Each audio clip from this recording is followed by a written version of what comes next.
जिनवरवसेन जेननिदिष्टं देवीन्द्रविन्द्रवन्दं वन्दे तं सर्वदा शिरसा प्रणम्य परमात्मानं सिद्धं त्रैलोक्यवन्दितं स्वाभाविकचिदानन्दस्वरूपं निर्मलावयं शुद्धजीवादिद्रव्याणां देशिकं च जिनेश्वरं द्रव्यसङ्ग्रहसूत्राणां वृत्तिं वक्षे समासता गुरु अरहत गुरु सिद्ध गुरुराचार्य पाठिका गुरु साक्षात् परम साधु तस्मै श्री गुरुवे नमः विरागाय नमो नमः विरागशूलिये नमः। योगी अनंतानंद सिद्ध परमेश्वरी भगवानी की देवादिदेव खाट श्री आदिनाथ भगवानी की परम पूज्य आचार्य श्री स्वार्थी नेमीचंद जी सिद्धांति जी महामुनिराज की परम पूज्य गुरुनाम गुरुदेव आचार्य श्री स्वार्थी विमल सागर जी महामुनिराज की परम पूज्य गुरुनाम गुरुदेव आचार्य श्री स्वार्थी सन्मति सागर जी महामुनिराज की परम पूज्य बुंदेलखंड के प्रथमाचार्य गणाचार्य गुरुदेव 108 श्री विराग सागर जी महामुनिराज की। यहाँ पर हम सभी आचार्य श्री ब्रह्मदेव सूरी जिन्होंने आचार्य श्री नेमीचंद जी सिद्धांति देव महामुनिराज के द्वारा लिखित वह द्रव्यसंग ग्रंथ पर अपनी संस्कृत टीका लिखी। बहुत सुंदर यहाँ पर आचार्य भगवान ने व्याख्या की है। वास्तविकता में संयम पद के पथिक जीवों के लिए व्याख्याएं केवल सुनने की नहीं है बल्कि आत्मसार करना चाहिए। क्या करना चाहिए? आत्मसार करने की हैं। यहाँ पर आचार्य भगवान यहाँ 8वें नंबर की गाथा में कर्ता अधिकार का प्रकरण चल रहा है कि जीव भी कर्ता है। बहुत सुंदर यहाँ पे आचार्य भगवान ने बात कही थी कि जीव किनका, तो कहा था द्रव्य कर्मों का और नौ कर्मों का क्या है? कर्ता है। लेकिन कौन सा करता है? उपादान करता नहीं कहा था। क्या कहा था? निमित्त करता है। कौन सा करता है? निमित्त करता है, यानी कि राग आदि परिणामों के निमित्त पाकर ही कार्यान वर्गणाएं कर्म रूप में परिणत होती हैं। बाकी कार्यान वर्गणाओं में इतनी ताकत नहीं है कि वो जबरदस्ती जीव को क्या कर ले, यहाँ पर आके बांध लें। जैसे उदाहरण देते ना, कोई कितनी भी बड़ी दुकान हो किसी की, लेकिन जब तक ऑर्डर उस दुकानदार का ना मिले तब तक दुकान खुल सकती है, बंद हो सकती है। ऐसे ही कहा गया कितनी भी बड़ी कर्मों की यानी कि पौद्गलिक वर्गणाओं की कार्बन वर्गणाओं की दुकान पूरे लोक में ठसाठस भरी है, लेकिन जब तक जीव राग आदि परिणाम ना करे तब तक उन कार्बन वर्गणाओं में इतनी ताकत नहीं है कि वो कर्म रूप में परिणत होकर जीव से क्या हो जाएं? चिपक जाएं। इसलिए कहा गया जीव के निमित्त पाकर के, जीव के राग आदि परिणामों के निमित्त पाकर के क्या होती है? कार्बन वर्गणाएं क्या होती हैं? कर्म रूप में परिणत होती हैं। इससे शिक्षा क्या मिलती है कि भैया क्यों व्यर्थ में अपन राग द्वेष के परिणाम करें? क्या करें? इस अपन दुनिया भले अपन को पागल कहे, अज्ञानी कहे, कमजोर कहे, लेकिन साधक जब लक्ष्य बना के आया है कि हम राग द्वेष निवृत्ते चरणम प्रतिपद्यते साधु, तो हे साधक क्यों व्यर्थ में परिणाम करना? और ये बात सत्य है, असंख्यात लोग प्रमाण कर्म है तो बिना परिणाम के वो आते नहीं है। जिसका था किसी चीज पर सील लगे तो ही वे प्रमाणिक मानी जाती हैं। जीव रागादि परिणाम ना करे तो कार्बन वर्गणाएं क्या हैं? कर्म रूप में परिणत होकर आने वाली नहीं है। तो ये अनुपचरित अशद्भुत विवाह ने से यहाँ पर निमित्त नैमित्तिक संबंध से यहाँ पर अपन लेके समझाया था। तो अपन को यदि लक्ष्य बनाया है कि अपन वीतराग पद के पथिक हैं तो कैसी भी परिस्थिति हो अपन को क्या करना चाहिए? राग द्वेष करने से क्या होना चाहिए? बचने की अपन को क्या करना चाहिए? पुरुषार्थ करना चाहिए। सहज है कि नहीं है? सहज है। प्रारंभिकता में कठिन लगता है। क्या होता है? कठिन लगता है, लेकिन जब किसी चीज का अभ्यास हो जाता है, चाहे गाड़ी चलाने का देख लो, शुरू शुरू में डर लगता है, अपना स्टीयरिंग पे भी अपन को दिमाग लगाना पड़ता है, ब्रेकर पे भी अपना ध्यान रखना पड़ता है। लेकिन जब जीव अभ्यस्त हो जाते हैं, फिर देखो गाड़ी पे स्टीयरिंग भी नहीं पकड़ते और चले जाते हैं कुछ भी, और अपने आप ऑटोमेटिक पैर कहाँ जाता है? ब्रेक पे जाता है। फिर वहाँ पे कुछ करना नहीं पड़ता।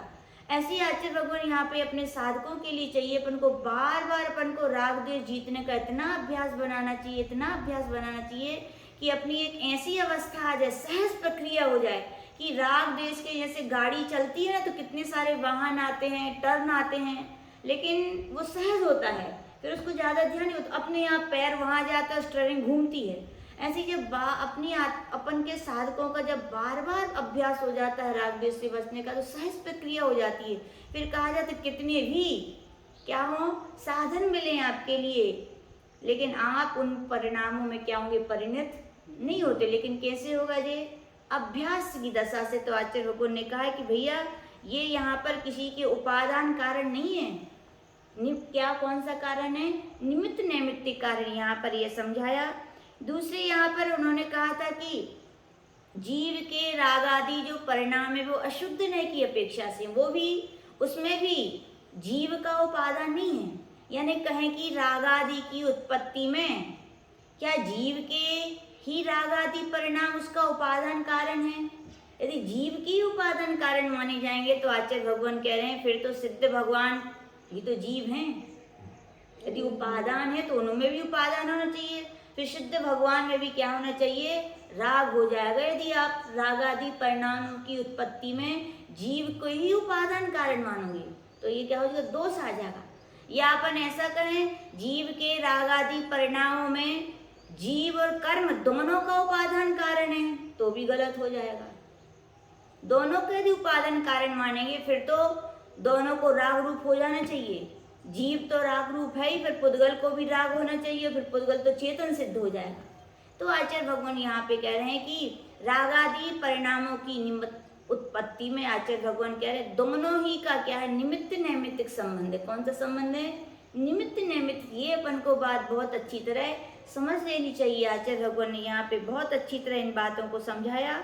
और आगे उन्होंने कहा था कि जब जीव छद्मस्त अवस्था में रहता है तो भी शुभ अशुभ परिणामों से निवृत्ति लेकर शुद्ध अपने आत्मा के उपयोग में जब स्थिर हो जाता है, जब अनंत ज्ञान स्वरूप हो हम, अनंत दर्शन स्वरूप हो, अनंत शुद्ध स्वरूप हो हम, ऐसी भावनाओं के कारण जब अपनी आत्मा में तल्लीन हो जाता है तो कहा जाता है शुद्ध निश्चय ने से। कौन से निश्चय ने से, एक देश शुद्ध निश्चय से। एक देश क्यों कहा, क्योंकि छद्मस्त अवस्था है। कौन सी अवस्था है, छद्मस्त अवस्था है।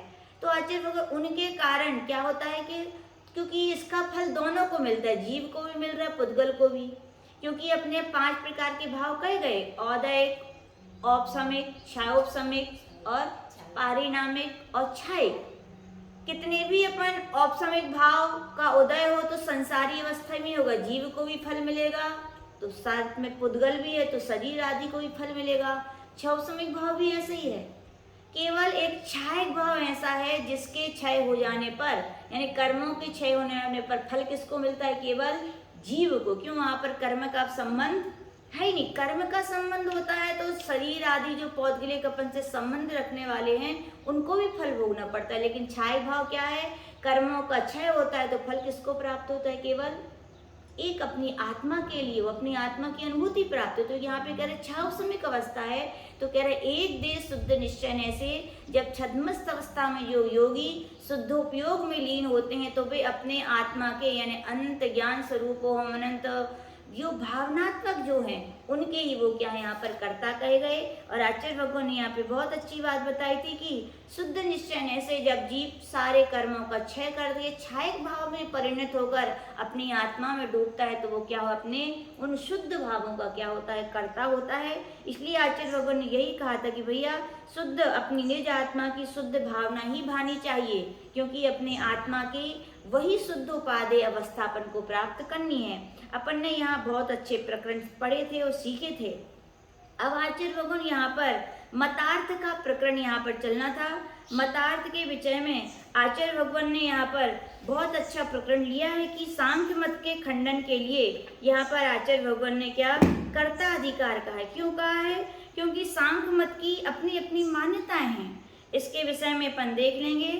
सांख्य मत आत्मा को कर्ता नहीं मानते। क्या नहीं मानते, कर्ता नहीं मानते। क्यों नहीं मानते, उनकी क्या है, तो कह रहे हैं उनके मत से यह करना धरना प्रकृति का काम है, पुरुष तो आराम करने के लिए, भोगने के लिए। उनके यहाँ पे क्या है, आत्मा यानी कि आत्मा को क्या पुरुष कहा गया। हाँ, और प्रकृति यानी कोई प्रकृति है जिसको बुद्धि भी अपन कह सकते हैं, प्रकृति है, प्रकृति का काम है, पुरुष तो क्या है, उसका काम केवल भोगना है, ऐसा सांख्य मत में कहा गया। तो वे कहते हैं सो वह बिचारी प्रकृति पर दया करके, फिर क्या होता है, काम सारा प्रकृति करती है, तो आत्मा तो कुछ करता नहीं है। तो वहाँ पे आचार्य भगवान कह रहे हैं क्या होता है, अशुद्ध अवस्था में वो पुरुष जो है वो क्या कहता है, प्रकृति पर दया करता है और उपचार से क्या भोक्ता बन जाता है। क्या बन जाता है, सारे कर्मों को करती तो कौन है, प्रकृति, और पुरुष यानी आत्मा नहीं करती, लेकिन भोगने का टाइम आता है तो वहां पे कौन आगे हो जाता है, बोले आत्मा।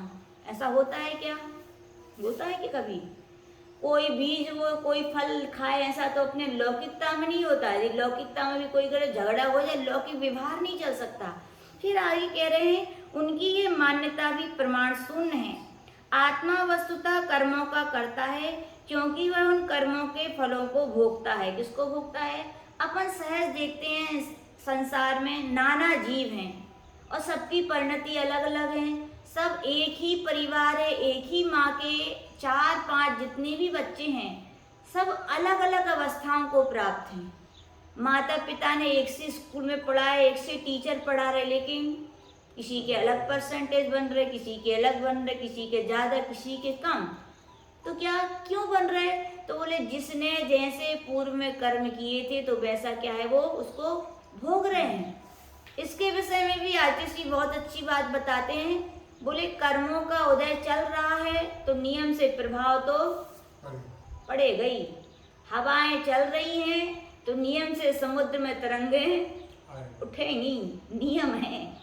अब आपके यदि ज्ञानावर्णीय कर्म का विशेष उदय चल रहा है, क्षयोपशम विशेष नहीं है, तो आपको याद होने वाला नहीं है। अब क्या करोगे, और राग द्वेष निवृत्ति चरणम प्रतिपद्यते साधु, राग द्वेष को छोड़ने है, और राग द्वेष हर्ष विषाद से होता है। तो आगे हे साधक पुरुषार्थ तो करो, पुरुषार्थ में कोई कमी नहीं रखोगी, याद नहीं करो, लेकिन हर्ष विषाद मत करो। हर्ष विषाद करोगे तो तुम्हारे अज्ञान नाम का परिचय नहीं हो पाएगा, नहीं हो पाएगा कि नहीं।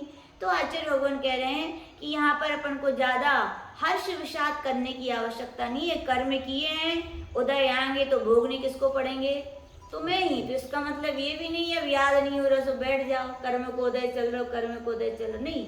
और अधिक भाव भी सर्वथा, उनको यदि मान के बैठ जाओगे तो मोक्ष भी होने वाला नहीं है। यदि पारसनाथ भगवान सोच लेते कर्म का उदय है, कर्म का उदय है, अब क्या करे, बैठे रहो, वे हाथ में ध्यान नहीं लगाते, वे शुद्धोपयोग में नहीं जाते, वे श्रेणी नहीं चलते, तो उन्हें केवल ज्ञान हो पाता। तो बोले औदिक भाव से भी इतने प्रभावित होने की आवश्यकता नहीं है, लेकिन याद रखना वे औदिक भाव भी तुम्हें बिना परेशान किए रहने वाले नहीं है। वे तो परेशान करेंगे, लेकिन आपको परेशान होने की आवश्यकता नहीं है। आप तो क्या करो, जानते रहो, कहते हैं देखो जानो और जाने दो, ज्यादा बिगड़ो मत।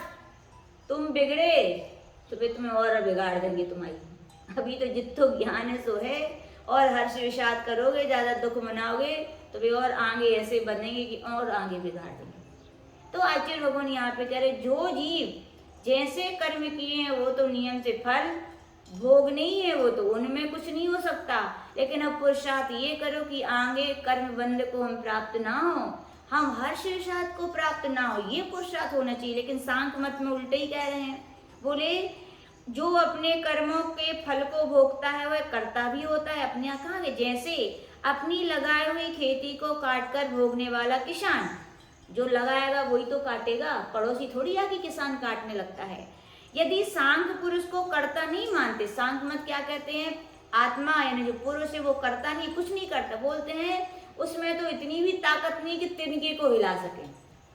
सांख्य मत वाले ऐसा कहते हैं, तो उनका पुरुष वस्तु ही नहीं बनेगा। तो उन्होंने कहा यदि कुछ नहीं करता तो काहे की वस्तु, फिर तो बनेगा ही नहीं। सांख्य के द्वारा माना गया पुरुष वस्तु सत नहीं है, क्योंकि वह कोई कार्य नहीं करता। जैसे कि आकाश के फूल, आकाश के फूल होते ही नहीं है तो सुगंध नहीं आती। बोले यदि कुछ करता नहीं है तो पुरुष काय का, फिर पुरुष तो वही होता है जो पुरुषार्थ करे, कुछ ना कुछ करे। और द्रव्य है तो द्रव्य में तो उत्पाद है, द्रव्य होनी चाहिए। बोले तो बोले कि नहीं। फिर वहां पे कहा गया प्रश्न किया अपने आप पे, आप आत्मा को भोक्ता मानते हैं? भोक्ता का अर्थ है भोग क्रिया को करने वाला। अब भोग क्रिया को करने वाला यानी कर्ता तो हो गया, भोगने वाला कौन है? वो भी तो करता है। आप भोग रहे हो तो कर्ता हो गए, और काम करने के लिए बोले करता नहीं है, तो बोले करता तो आप हो ही। अपने आचार्य महाराज कह रहे हैं अब आप ही बताइए कि आपका पुरुष भोग क्रिया को करता है कि नहीं करता, बोलो। तो वहां पे कहा यदि भोग क्रिया को करके भोक्ता बनता है तो अन्य क्रियाओं ने क्या अपराध किया? बोले जब जैसे तुम भोगने की क्रिया के करता हो वैसे अन्य क्रियाओं के भी करता बन जाओ। उनने क्या बिगाड़ो कि तुम भोगने की क्रिया तो कर रहे, बाकी क्रिया तुमसे नहीं बन रही हैं, जिन्हें उन्हें पुरुष नहीं करता। जिस प्रकार भोग क्रिया करता है उसी प्रकार अन्य क्रियाओं को करके उसे सच्चा कर्ता बनना चाहिए। यदि वह निठल्ला पुरुष भोग क्रिया भी नहीं करता, अब कोई बोले करता नहीं है, मान ली जाती है उपचार से, तो बोले तब उसे भोक्ता कैसे कहते हो? तो बोले फिर भोक्ता मत कहो। जो भोग क्रिया करता है वही भोक्ता कहलाता है। प्रयोग यानी संसारी आत्मा भोक्ता नहीं हो सकता, क्योंकि वह भोग क्रिया भी नहीं करता, जैसे कि मुक्त जीव। बोले मुक्त जीव कुछ नहीं करते तो कुछ भोगते भी नहीं है। यदि कुछ करते हैं संसारी जीव तो उनके कर्म ही भोगते हैं। बोले यदि भोग क्रिया नहीं करता है तो करता भी नहीं, तो फिर मुक्त हो जाना चाहिए, उसको संसार में नहीं रहना चाहिए। अपने आचार्य भगवान कह रहे हैं कर्ता को भोक्ता मानने में तो करे कोई और भोगे कोई वाली बात हुई। इसमें तो कृतनाश तथा आकृताभ्यागम नाम के भीषण दोष होंगे। देखो बिचारी प्रकृति ने तो कार्य किया, सो उसे वह फल नहीं मिला, वह भोगने वाली नहीं हुई। यह तो स्पष्ट है कि कृतनाश हो गया। कृत यानी प्रकृति ने किया, उसका किया हुआ तो नाश हो गया। ऐसे किया किसी दूसरे के सामने और उसने भोगा तो वो कहेगा इसने क्यों किया, उसका तो जो किया मतलब पानी फिर गया, उसको जब फल ही नहीं मिली तो कृतनाश का दोष हो गया। फिर कह रहे हैं ऐसी बिचारी फिर आत्मा ने कुछ भी कार्य नहीं किया पर उसे फल मिला तो यह अकृत की प्राप्ति हो गई। और क्या आत्मा ने कुछ किया नहीं फिर भी फल मिल रहा है, यानी दूसरे के सामने न कुछ नहीं किया फिर भी उसे फल मिल गई, तो वहां पे कह रहे आकृत की प्राप्ति। फिर तो बिना किए ही सबको सब प्राप्ति हो जानी चाहिए, लेकिन ऐसा संसार में देखा नहीं जाता है। करे कोई और भोगे कोई, इस दूषण से बचने के लिए भोगने वाले आत्मा को कर्ता मानना ही चाहिए। प्रकृति तो अचेतन है, अतः उसे भोगने वाली मानना तो उचित नहीं है। यदि प्रकृति ही भोगने वाली बन जाए तब पुरुष तो बिल्कुल ही निरर्थक हो जाएगा। यहाँ पर यानी उन्हें उन मत का खंडन किया है कि भैया सांख्य मत वाले ऐसा मानते हैं आत्मा सर्वथा अकर्ता है, कुछ नहीं करता, तो उनके मत के खंडन के लिए आचार्य भगवान ने कहा भैया ऐसा मत कहो, आत्मा भी क्या है कर्मों का करता है। बस यहाँ पर आचार्य भगवान ने बहुत अच्छा प्रकरण यहाँ पे लिया कि उपादान और निमित्त रूप से यहाँ पर कर्ता बताया है। तो उनकी यहाँ पे बहुत सारी ऐसी, अब किसी ने पूछा कैसे ये प्रकृति और पुरुष दोनों का संयोग हो जाता है, तो यहाँ भी उन्होंने बहुत अच्छा उदाहरण दिया है इसमें कि इस विश्व में प्रधान और पुरुष का संयोग तो अंधे और लगड़े के समान है। किसके समान है? अंधे और लगड़े के समान। जैसे एक अंधा व्यापारी यात्री के साथ पाटलिपुत्र पटना की ओर रवाना हुआ। मार्ग में बीहड़ जंगल था, लुटेरे ने सार्थ को मार डाला, यानी एक साथी के साथ गया था वो अंधा व्यक्ति, तो उसके साथी को किसी ने मार दिया। बेचारा अंधा अपनी साथी के वियोग से तथा मार्ग नहीं सूझने के कारण विकल हो उस भयानक जंगल में इधर उधर भटकने लगा। वहीं एक लंगड़ा दृष्टि संपन्न होकर भी चलने की शक्ति ना होने से, कौन मिल गया? लंगड़ा मिल गया। लेकिन लंगड़ा क्या है? चल नहीं सकता। अंधा देख सकता है लेकिन चल नहीं सकता, और लंगड़ा देख तो सकता है लेकिन चल नहीं सकता। उसने उस भटकते हुए अंधे को देखकर कहा, हे भाई मत डरो, मैं कहता हूँ तो सुनो, मैं लंगड़ा हूँ, सब कुछ देखता हूँ, पर चलने की ताकत ना होने से यहाँ पड़ा हूँ। तुम चल तो सकते हो पर देख नहीं पाते। यह सुनते ही अंधा खुशी के मारे उछल पड़ा और बोला, अरे बड़ा अच्छा हुआ, मैं अपने कंधे पर तुम्हें बिठा लेता हूँ, बस हम तुम दोनों का काम बन जाएगा। इस तरह अंधे ने लंगड़े को दृष्टा होने के कारण अपने कंधे पर बिठाया और अंधा उसे देश देश में घुमाने लगा। लंगड़ा नगर में पहुंचता है, वहां लंगड़ा वहाँ वह नाटक देखकर, गाना सुनकर, अन्य अन्य इंद्रियों के विषयों का यथेष्ट अनुभवन कर जिस प्रकार सुखी होता है, खुश होता है, उसी तरह क्रिया शक्ति से विकल अकर्ता शुद्ध चेतन स्वरूपी यह लंगड़ा पुरुष अंधे के समान सक्रिय सब कुछ करने वाली धन्य वाली जड़ प्रकृति के कंधे पर जड़कर तथा प्रकृति का संस्कार पाकर बुद्धि के द्वारा अध्यवसित सप्तादि विषयों को जो अपने स्वच्छंद स्वरूप से प्रतिबिंबित हो रहे हैं अनुभव करता हुआ खुश हो रहा है। कहने का तात्पर्य है पुरुष आत्मा क्या है, अंधा है, कुछ देख नहीं सकता, कुछ कर नहीं सकता, लेकिन प्रकृति का साथ मिल गया तो प्रकृति जो कुछ करती है और उसका प्रभाव किस पे पड़ता है, अंधा। लेकिन ऐसा होता है क्या, खाए अंधा और पेट नहीं, खाए लंगड़ा और पेट अंधे का भरे, ऐसा होता है। लेकिन वहां पे ऐसी है, बोले प्रकृति जो कुछ करती है, अनुभव करती है, उसका फल किसको मिलता है, बोले अंधे को मिलता है। तो यहाँ पे कह रहे हैं और इस खुशी में वह अज्ञान के कारण प्रकृति को ही सुख रूप मान बैठता है और इसीलिए उस अंधी प्रकृति के कंधे पर चढ़ा हुआ संसार पर भ्रमण करता रहता है। जैसे कि लंगड़ा अंधे पुरुष के संसार को सुखरूप मान उसे कभी नहीं छोड़ना चाहता, उसी तरह प्रकृति भी पुरुष के संसार को भी सब कुछ मानकर मोह के कारण उसे छोड़ना नहीं चाहता। उस संसार, ये किसका मत है, ऐसा सांख्य मत वालों ने कहा। करती कौन है सब कुछ, प्रकृति है, और फल कौन भोगता है, पुरुष भोगता है। तो आचार्य भगवान कह रहे ऐसा एकांत पक्ष नहीं मानना चाहिए। जैन धर्म में तो कहा गया ना सर्वथा आत्मा करता है ना अकर्ता है, कथनचित अनेकांत की दृष्टि से करता भी है और अकर्ता भी है। तो किसका करता है, तो अपन ने यहाँ पर बता दिया, व्यवहार में से जीव द्रव्य कर्म और नौ कर्मों का करता है, अशुद्ध निश्चय से अपने राग आदि भावों का करता है, एक दिश शुद्ध निश्चय से सदमत अवस्था में अपने आत्म शुद्ध आत्मा के जो स्वरूप जो गुण है उनका भी अनुभूति करने वाला है। और कह रहे हैं शुद्ध निश्चय से अपने स्वयं के आत्मा का करता है, लेकिन पर द्रव्यों का वो करता नहीं है, अकर्ता है। तो कथनचित करता है और कथनचित, लेकिन सांख्य मत वाले क्या मानते हैं, सर्वथा आत्मा क्या है, अकर्ता है, कुछ नहीं करता। तो उनके मत के यहाँ पर क्या खंडन किया गया। तो इस प्रकार से यहाँ पर आचार्य भगवान ने इस गाथा में यही समझा है कि आत्मा क्या है, कर्ता भी है और अकर्ता भी है। ऐसा मान करके सभी साधकों के लिए सर्वथा निमित्त नैमित्तिक संबंध है, सर्वथा कोई तादात्म्य संबंध नहीं है। अपन चाहें तो राग आदि भावों से भी अपन बच सकते हैं, बच सकते हैं कि नहीं, बच सकते हैं कि नहीं, अवश्य बस। अपना जो अपन लक्ष्य बनाया कि मुझे वीतराग पथ के पथिक हैं, वीतरागता ही चाहिए, तो दुनिया में ताकत है क्या, किसी को बांध सके, कर्मों में ताकत है। जैसे अपन कहते हैं ना, कोई कितनी भी बड़ी चोरी करके भागे, पकड़ा भी जाए और पुलिस वाला बोले क्यों, ये धन किसका है, और वो उस धन के राग में ना पड़े और कह दे कि ये मेरा नहीं है, तो बताओ पुलिस पकड़ती है क्या उसको? उस समय तो पुलिस पकड़ती नहीं है, बिल्कुल नहीं पकड़ती। वो कहते हमारा है ही नहीं है, हमें मतलब ही नहीं है, यानी राग परिणाम नहीं किया उसने, तो पुलिस वालों ने भी नहीं पकड़ा ना उसे। ऐसी आचार्य भगवान के पर पदार्थों से सब कुछ तुम्हारा है, मानते घर भी तुम्हारी है, बीवी भी तुम्हारे, बच्चे भी तुम्हारे, परिवार भी तुम्हारा, मकान भी तुम्हारा है, लेकिन अंतरंग में ये ज्ञान धारा प्रवाहित करके रखो। कौन सी, कछु हमाओ नहीं आ।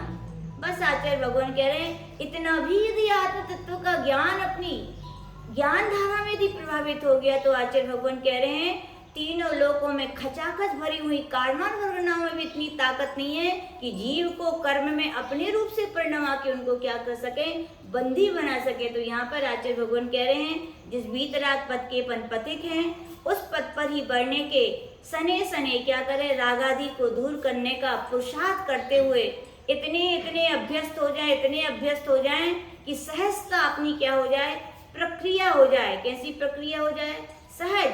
फिर आपको सब कुछ दिखे लेकिन फिर भी आप राग देश में आप ना पड़ें, ऐसी अवस्था को अपन समझें। जो लिए परम पूज्य गणाचार्य गुरुदेव श्री विराग सागर जी महामुनि राज की